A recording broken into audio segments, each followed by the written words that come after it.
आज का ये एपिसोड शुरू करने से पहले एक छोटी सी बात। क्या आप भी अपना पॉडकास्ट बनाने की सोच रहे हैं? तो एंकर ट्राई कीजिए। ये पॉडकास्ट बनाने का सबसे आसान तरीका है। नंबर एक, ये फ्री है।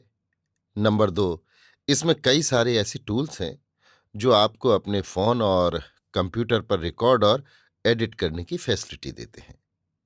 नंबर तीन, आप अपने पॉडकास्ट को डिस्ट्रीब्यूट भी कर सकते हैं, जिससे इसे स्पॉटिफाई और दूसरे प्लेटफॉर्म पर सुना जा सके। तो डाउनलोड कीजिए फ्री एंकर ऐप या विजिट कीजिए anchor.fm पर अपना पॉडकास्ट स्टार्ट करने के लिए। ये तो थी एक छोटी सी जानकारी, और अब शुरू करते हैं एपिसोड का सिलसिला। तो आज के एपिसोड में लीजिए सुनिए सूर्यकांत त्रिपाठी निराला के लिखे उपन्यास अप्सरा का भाग 5, मेरी यानी समीर गोस्वामी की आवाज में।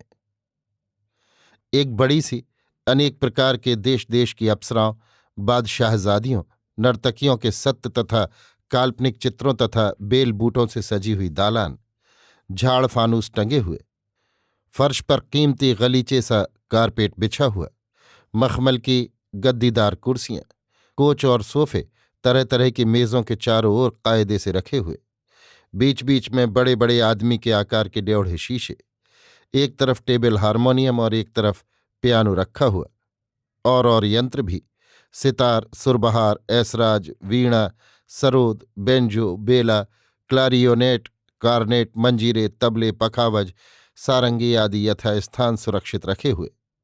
कहीं कहीं छोटी छोटी मेजों पर चीनी मिट्टी के कीमती बर्तन साज के तौर पर रखे हुए, किसी किसी में फूलों के तोड़े, रंगीन शीशे जड़े तथा झंझरियोंदार डबल दरवाजे लगे हुए, दोनों किनारों पर मखमल की सुनहरी जालीदार झूले, चौथ के चांद के आकार से पड़ी हुई, बीच में 6 हाथ की चौकोर करीब 1.5 हाथ ऊंची गद्दी, तकिए लगे हुए, उस पर अकेली बैठी हुई, रात 8 बजे के लगभग कनक सुरबहार बजा रही है।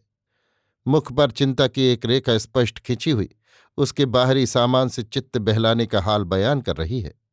नीचे लोगों की भीड़ जमा है, सब लोग कान लगाए हुए सुरबहार सुन रहे हैं।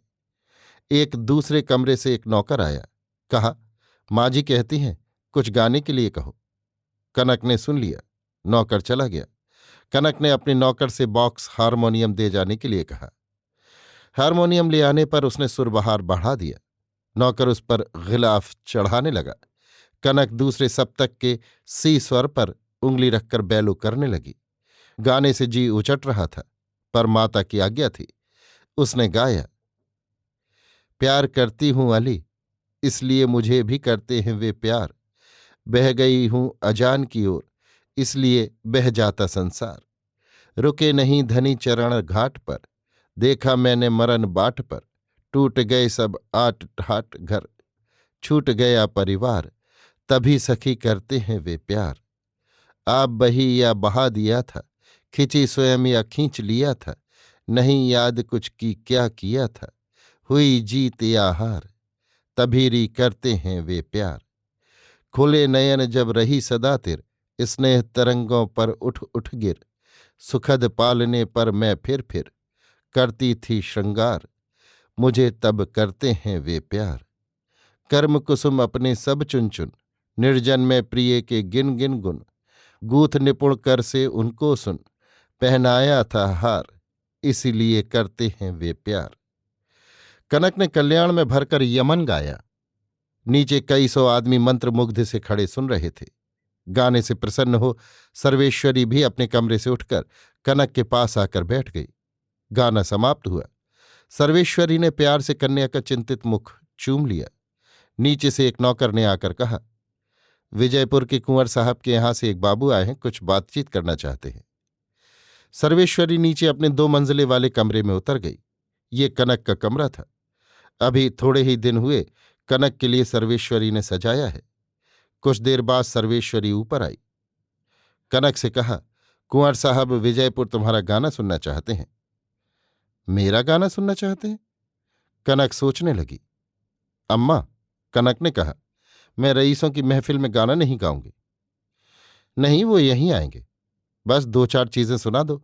तबीयत अच्छी ना हो तो कहो, कह दें, और कभी आएंगे। अच्छा अम्मा, किसी पत्ते पर, कीमती खूबसूरत पत्ते पर पड़ी हुई ओस की बूंद अगर हवा के झोंके से जमीन पर गिर जाए तो अच्छा, या प्रभात के सूरज से चमकती हुई उसकी किरणों से खेलकर फिर अपने मकान आकाश को चली जाए तो अच्छा। दोनों अच्छे हैं उसके लिए। हवा के झूले का आनंद किरणों से हंसने में नहीं, वैसे ही किरणों से हंसने का आनंद हवा के झूले में नहीं। और घर तो वो पहुंच ही जाती है, गिरे या डाल ही पर सूख जाए। पर अगर हवा में झूलने से पहले ही वो सूख कर उड़ गई हो, तब तो बात ही और है।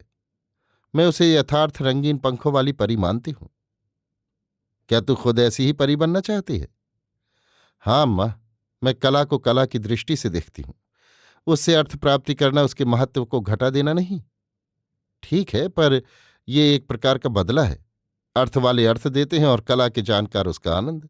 संसार में एक दूसरे से ऐसा ही संबंध है। कला के ज्ञान के साथ ही साथ कुछ ऐसी गंदगी भी हम लोगों के चरित्र में रहती है जिससे मुझे सख्त नफरत है। माता चुप रही।